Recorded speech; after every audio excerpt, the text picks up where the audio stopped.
Starost ni v prvi vrsti obdobje upada, ampak je obdobje, ki je enakovredno drugim obdobjem v življenju. Ima svoje prednosti in slabosti.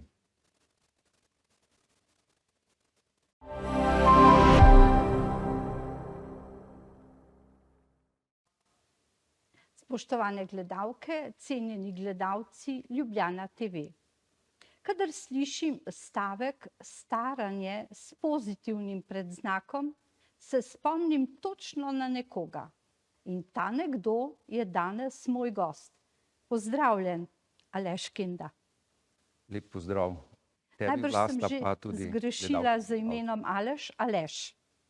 Pravilno. Sprejemam obe. To je lepo, ker kot Primorka mi je nekako bližja druga varianta in imam vedno pri vseh s tem imenom nekakšne težave. Tako za začetek vedno predstavim goste. Malo sem pobrskala, nekaj vem po spominu. Kakšno stvar bom pa prepustila čisto na konec, da bo sam gost povedal. Vrsto let se ukvarja s področjem staranja. Nenazadnje ima naša oddaja naslov Staranje, zdrava modrost, aktivna starost. Skratka, zelo pomemben gost na tem področju, kajti lahko nam bo odstrl mnoge tančice staranja.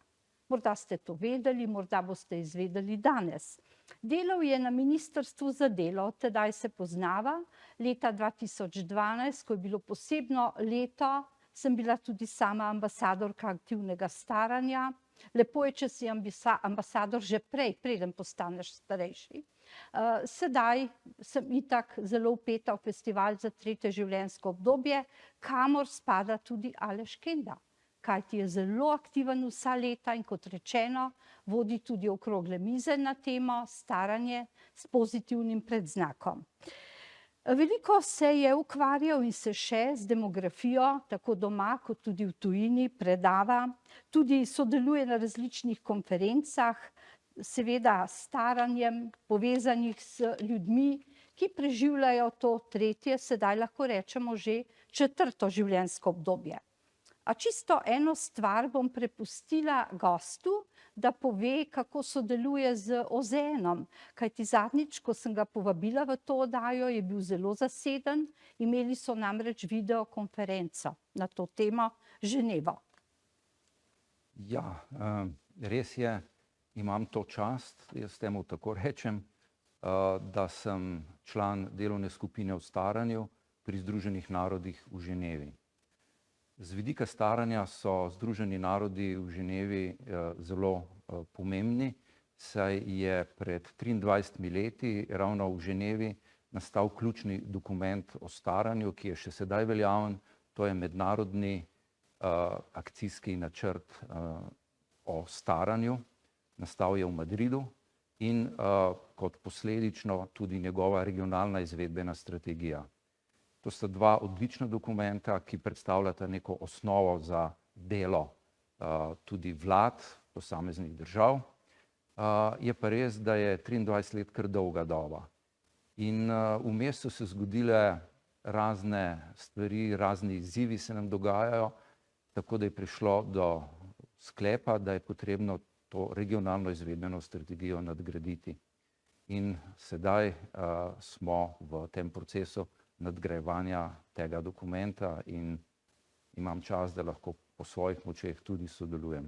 Zelo sem vesela, kajti naš gost je sedaj v službi na Ministrstvu za solidarno prihodnost, ki je tudi aktivni udeleženec festivala za tretje življenjsko obdobje. Aleš, kakšna je pravzaprav podoba starejšega človeka danes v Sloveniji? Kakšen je? Če bi skušal odgovoriti na vprašanje,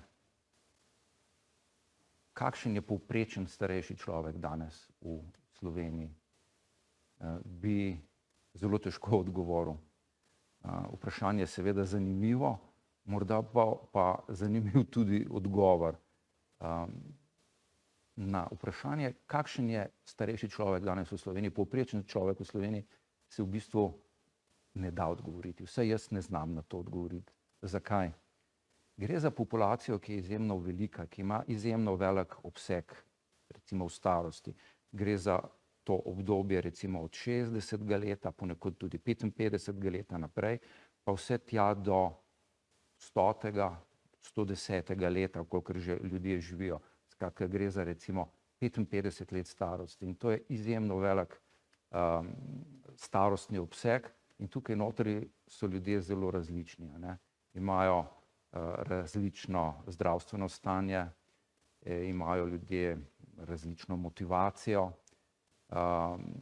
živijo nekateri še doma, nekateri so še v službah, drugi so že morda v domovih za starejše, nekateri imajo voljo, da so še vedno socialno aktivni, da hodijo v knjižnice, da berejo knjige, nekateri se s tem manj ukvarjajo, nekateri so tudi fizično aktivni. Skratka, gre za tako široko populacijo, da jo je nekako težko opredeliti zgolj z nekaj opisi. Kar pa jim je enotno vsem, pa je to, da je to populacija, ki živi v družbi, ki pa je vsem ista. Skratka, okolje, v katerem živijo, tako družbeno kot tudi fizično okolje, pa je enako za vse te ljudi in seveda to okolje je različno, vpliva nekako na vse enako. Recimo za okolje v Sloveniji, družbeno okolje je značilno, da je podobno kot v drugih državah okoli nas. Mi smo seveda del tega zahodnega sveta in zato naše okolje je med drugim značilen tudi starizem.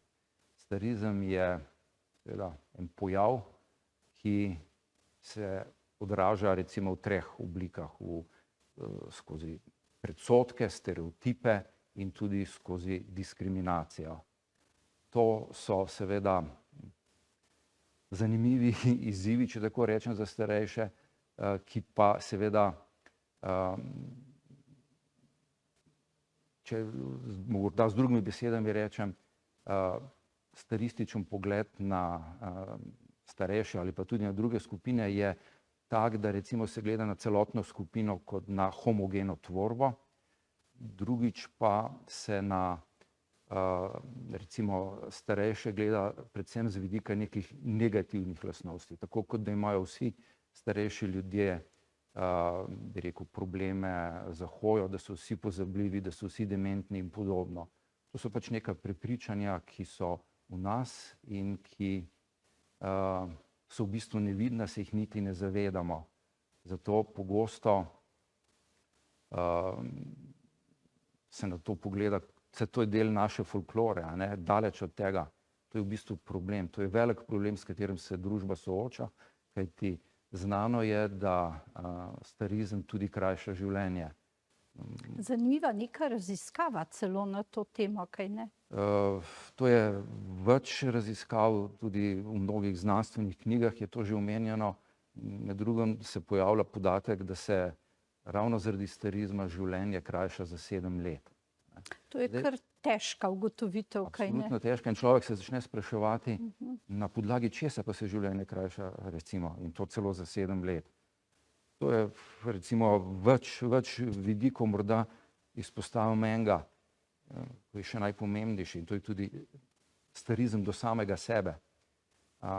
Če si že od mladosti nekako pod tem vplivom, da je staranje predvsem obdobje upada, da je to predvsem obdobje bolezni in podobno, se začneš tudi sam tako obnašati in potem, ko postaneš sam starejši, se ti tudi začne dogajati tisto, kakor si na starost tudi sam gledal. To je seveda pogled, ki ni pravilen in to je nek velik izziv za sodobne družbe, da ta pogled na staranje spremenijo. Preden zaključiva ta prvi del, se morda spominjam, kako smo kot mlajši, vedno, kadar smo kaj pozabili, rekli, saj veš, to je EMŠO, pa čeprav naš EMŠO še ni bil tako hud. Danes moram reči, da ne rečemo več to emšo, ampak dodamo še eno kar težko besedo, joj, da se ni začela demenca. Tako da najbrž je tudi s tem to povezano, pa odvisno je, mogoče mladi imajo starejše kar bolj zgodaj, ne rečejo že svojim učiteljem, da so stari, medtem ko si starejši, se ti zdi, da si ti še kar malo mlajši starejši. Tako da je tudi od tega odvisno. Nadaljevala bova v drugem delu, pa bova mogoče pokukala tudi kam drugam, recimo na Japonsko. Kakšna je razlika med Slovenijo in Japonsko glede staranja starejših? Tako da vabim gledalke in gledalce, da prisluhnejo drugemu delu.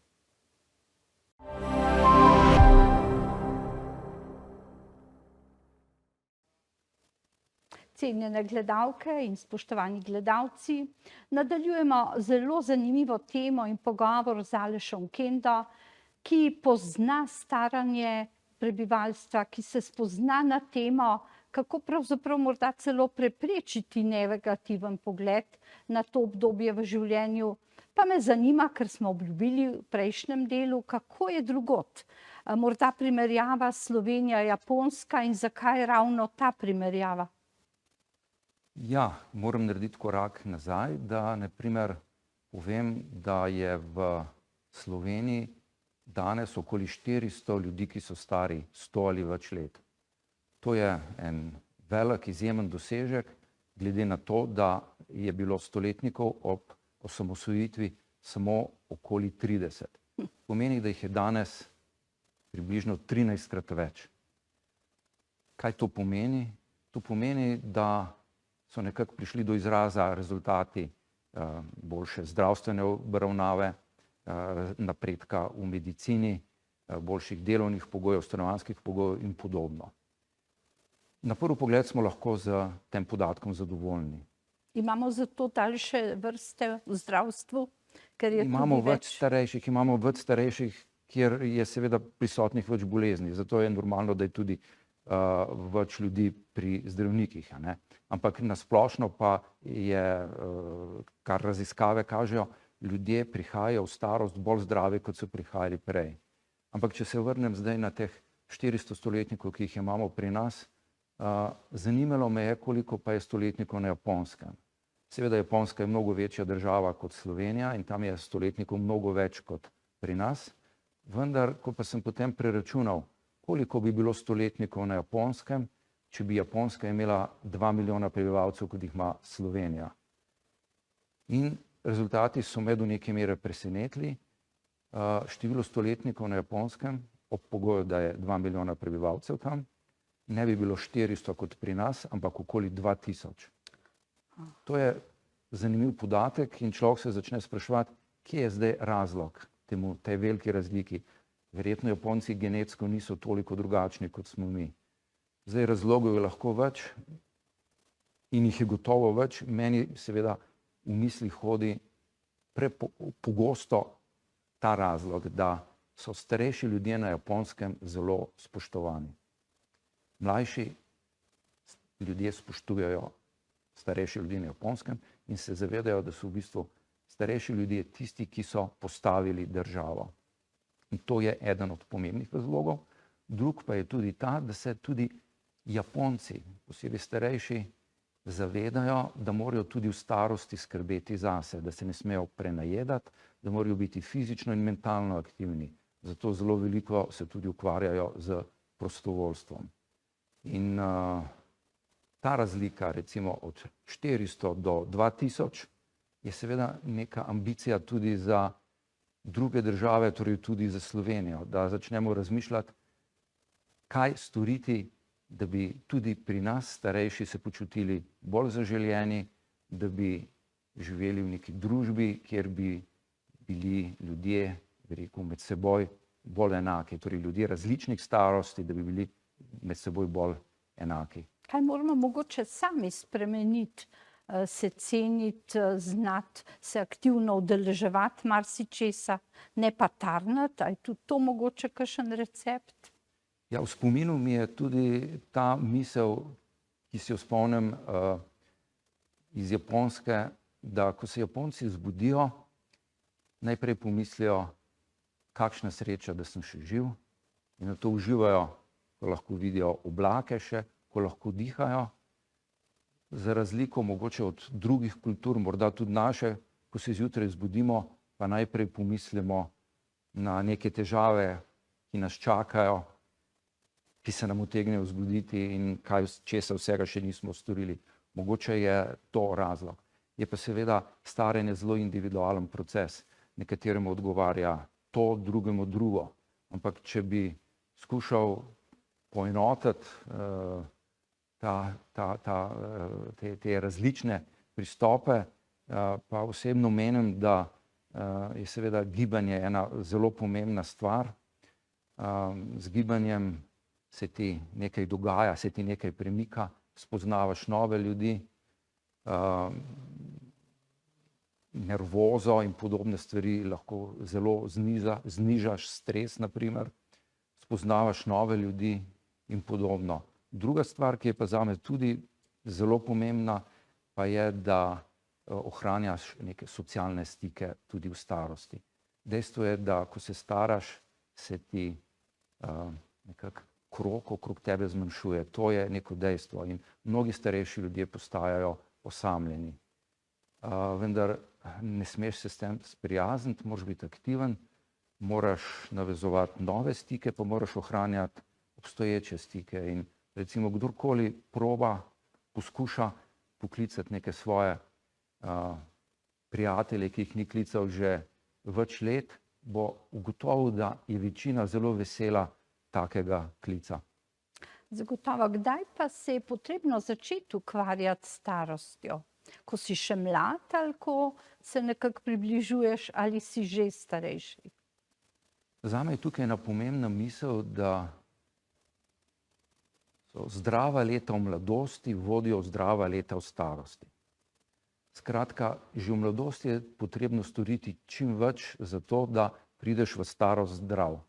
Kajti, če prideš v starost že z nekimi boleznimi, boš mnogo časa preživel v rokah zdravstva, kar je seveda manj prijetno, manj privlačno, kot da si že zdrav. Skratka, življenjska obdobja so si med seboj mnogo bolj povezana, kot smo si mogoče včasih predstavljali, in v življenju lahko zamenjaš avto, zamenjaš stanovanje, zamenjaš službo, tudi partnerja, ampak svojega telesa ne moreš zamenjati.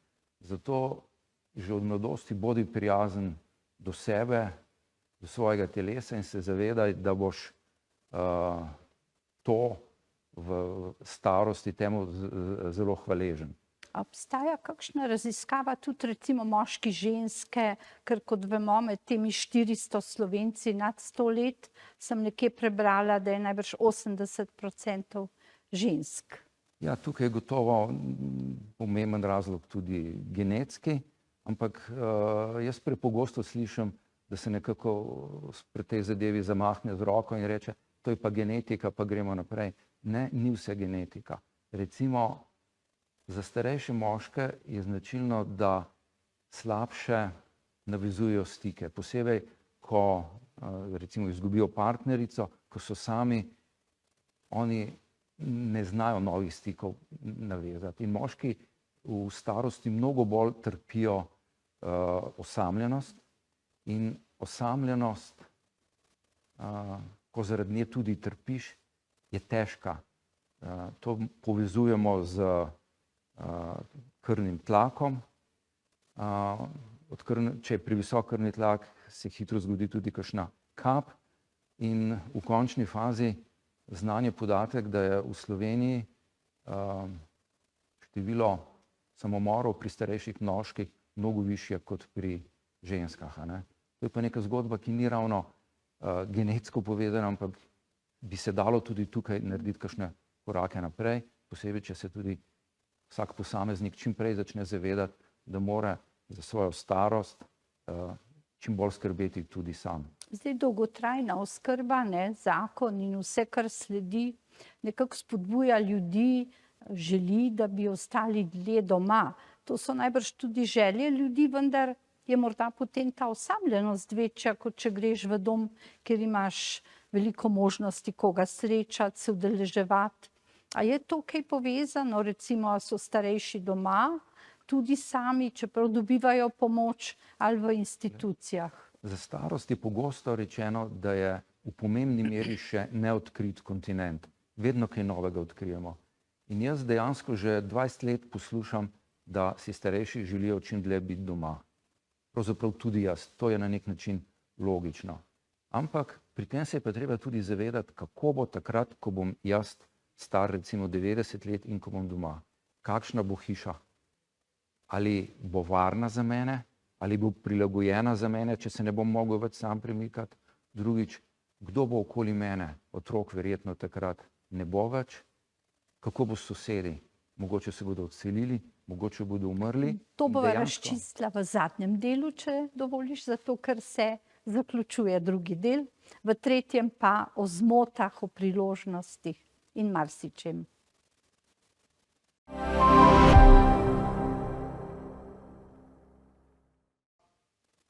Spoštovane gledalke in gledalci, smo v zadnjem, torej tretjem delu pogovora z gospodom Alešem Kendo. Govoriva o starejših, o marsičem, kar je povezano s to generacijo. In ostala sva pri zelo zanimivem vprašanju. Ali je prav, da so ljudje čim dlje doma, je zanje bolje, ali celo bolje, da se vključijo v institucijo, kajti dolgotrajna oskrba obeta prav to, da si lahko dalj časa doma z ustrezno pomočjo. Kaj bi rekli? Večina nas si pač želi biti čim dlje doma, tudi jaz. Je pa treba tudi pogledati naprej. Kako bo, recimo, ko bom jaz star 90 let in recimo bom sam. Ne bom se mogel več v celoti samooskrbovati, bom imel nevarnost, da padem in podobno. Skratka, stanovanje bo moglo biti prilagojeno moji starosti, to je z fizičnega vidika, drugače pa je seveda pomembno tudi, kdo bo ob meni, kdo me bo hodil obiskovati in podobno. Razmišljati je treba pač o situaciji, ko bo takrat, če razmišljamo samo z današnjega vidika in zgolj z vidika želja, se nam mogoče ta prihodnost ne kaže v pravi obliki. Tako da jaz poznam veliko ljudi, ki jim je dom za starejše dal veliko nekih socialnih kontaktov, ki so jih prej praktično pogrešali. Morda pa komu to tudi ne odgovarja. Skratka, zgodba staranja je zelo individualna. Kaj pa poimenovanje starejših?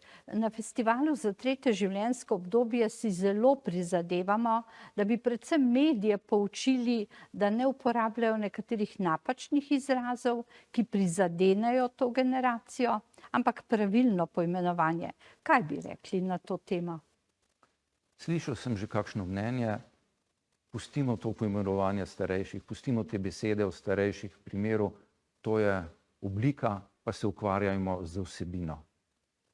Ampak jaz mislim, da je to tudi huda vsebina.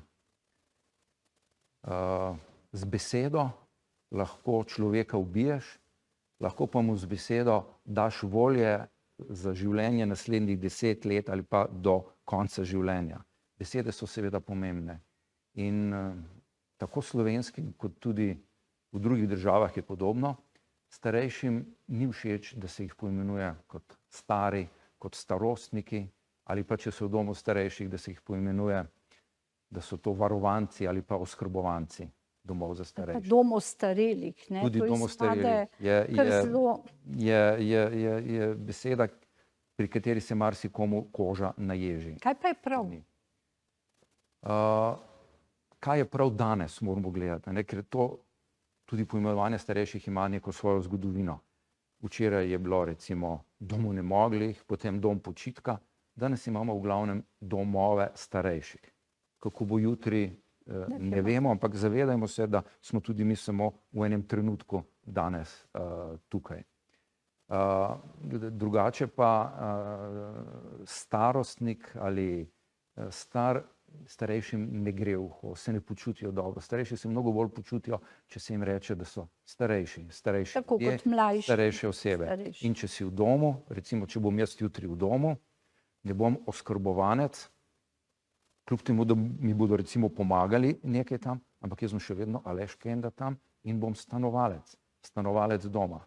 To pa zdaj seveda ni neko besedičenje slovensko, neka naša posebnost, ampak Združeni narodi so že pred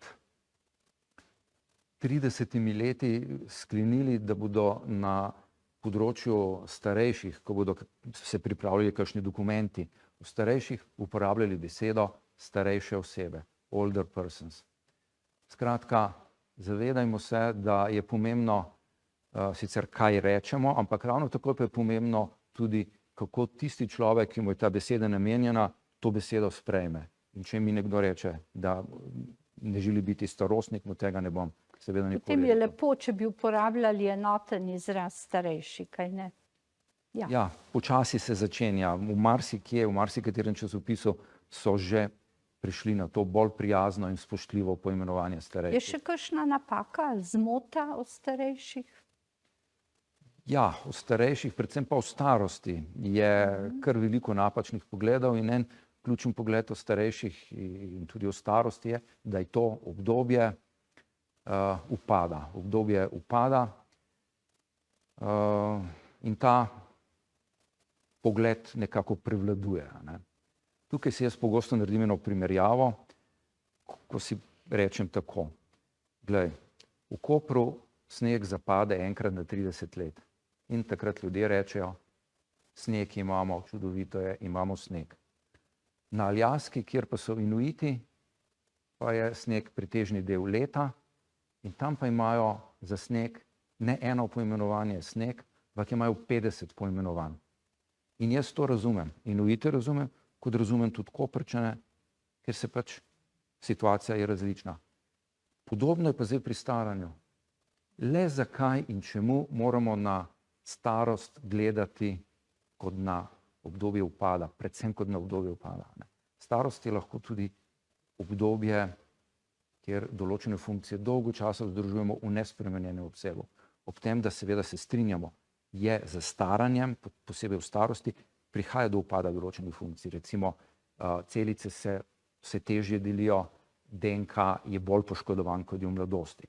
Ampak to ni edina značilnost staranja, niti starosti. Ostaja pa modrost, tako kot naša oddaja ima naslov Modrost. Je kup tudi pozitivnih stvari pri staranju oziroma v starosti, ki se nam takrat lahko dogajajo. Takrat lahko recimo v starosti postanemo bolj srečni. Znano je, da so tako otroci kot starejši najbolj srečni. Drugič, ko pridemo v starost, marsikdo takrat zacveti. Takrat dobimo boljši stik. Znaš ceniti tudi marsikaj, ne? Znaš ceniti to, da lahko dihaš, da se zjutraj zbudiš živ, v pomembni meri tudi recimo zdrav. Lahko ceniš malenkosti, ki jih prej nisi. Prej se ti je moralo dogajati, ne vem kva, pa je bilo vse glasno okrog tebe, sedaj pa ceniš srečanje z nekim prijateljem, s katerim pol ure posedita samo pri kavici. A bi končala s kakšno lepo, spodbudno mislijo? Kot kaže, se vrtijo tudi za nama, tako da je nekaj lepih misli o starosti. Je kakšna vzpodbuda, kaj takega za konec, čeprav celotno oddajo sva poskušala nanizati dobre in slabe stvari, prevladuje pa tudi pozitiven odnos in ena mogoče taka misel. Jaz sem pogosto kakšno predstavitev zaključil s to mislijo. Staranje je kakor hoja na hrib. Ko se vzpenjamo, imamo lahko težave z utrujenostjo, z dihanjem, tudi ko smo na vrhu, je pogled mnogo lepši kot v dolini. To je neka misel, ki sem jo v preteklosti večkrat povedal, ki je. Zdaj mi pa po glavi hodi druga misel, ki jo tudi rad povem. Ne podcenjujmo let svoje prihodnosti. Lahko se nam še kaj zelo lepega zgodi, vendar zato moramo pa storiti tudi sami kaj. Aleš, to je tako lepo, da pravzaprav ne najdem drugih besed, da bi zaključila ta najin pogovor. Naj ohranijo naše gledalke in gledalci to misel, naj jo ponotranijo, naj o njej razmišljajo. Tudi tista o hoji v hrib mi je bila všeč in o razgledu. In kot vem, mnogo starejših hodi v naše lepe hribe in ima čudovit razgled na doline. Hvala torej, ker ste nama prisluhnili. Mislim, da sva o starosti in modrosti v njej spregovorila na tak in drugačen način. Naj vam ostane v spominu vse lepo in dobro. Hvala za obisk v studiu. Hvala za povabilo.